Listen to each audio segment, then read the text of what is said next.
Assalamualaikum, selamat pagi. Okay, hari ini kita lihat bagaimana penyelesaian untuk tajuk persamaan linear serentak menggunakan kaedah penghapusan. Okay, soalan dia, hitung nilai P dan nilai Q yang memuaskan persamaan linear serentak berikut.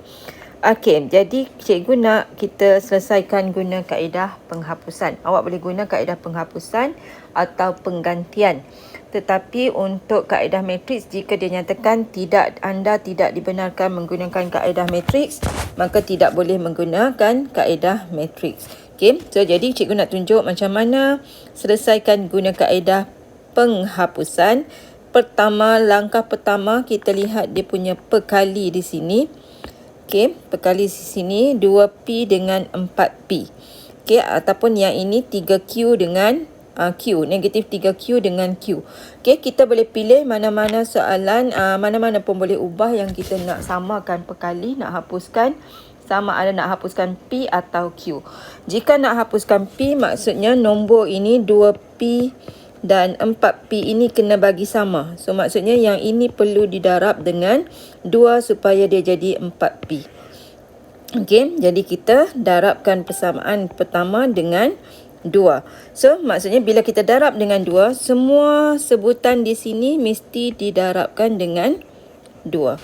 So 2P darab 2, kita akan dapat 4P tolak 3Q darab 2, 6Q. Dan 13 darab 2, 26.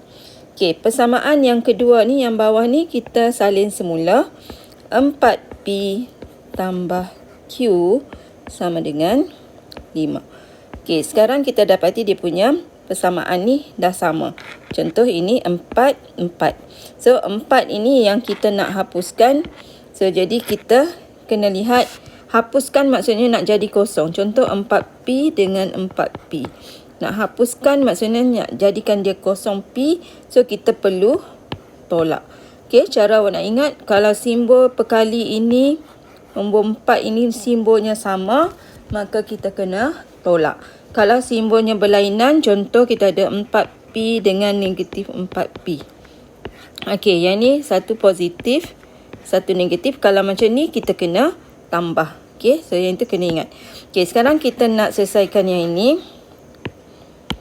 Okey, so jadi kita perlu tolak tadi. So bila tolak, so maksudnya 4 tolak 4 kosong lah. So kita tak perlu tulis yang ini. Okey, so yang kemudian negatif 6Q tolak positif 1. Ni tak ada nombor ni, maksudnya 1. So kita dapat negatif 7Q sama dengan, ini pun kena tolak, 26 tolak 5 dapat 21. Jadi kita boleh selesaikan, cari Q. 21 per negatif 7. Maka kita dapat nilai Q ialah negatif 3. Okey. Okey, untuk cari nilai P, setelah kita dapat nilai Q, kita nak cari P, maka kita salin persamaan, mana-mana persamaan. Okey, cikgu pilih persamaan yang atas. Okey, 2P tolak 3Q sama dengan 13. Jadi nak cari P, kita kena ada nilai Q ni. Kena ganti nilai. Maka 2P tolak 3. Q yang kita dapat di sini. Okey, Q negatif 3 sama dengan 13.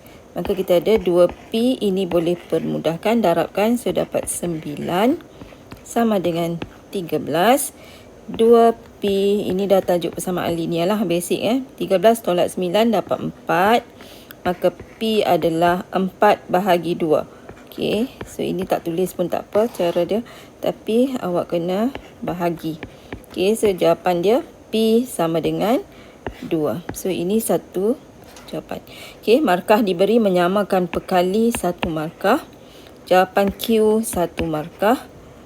Okey, kemudian menggantikan nilai Q di dalam persamaan ini 1 markah. Dan jawapan akhir P 1 markah. Okey, so itu penyelesaian untuk persamaan linear serentak dengan kaedah penghapusan.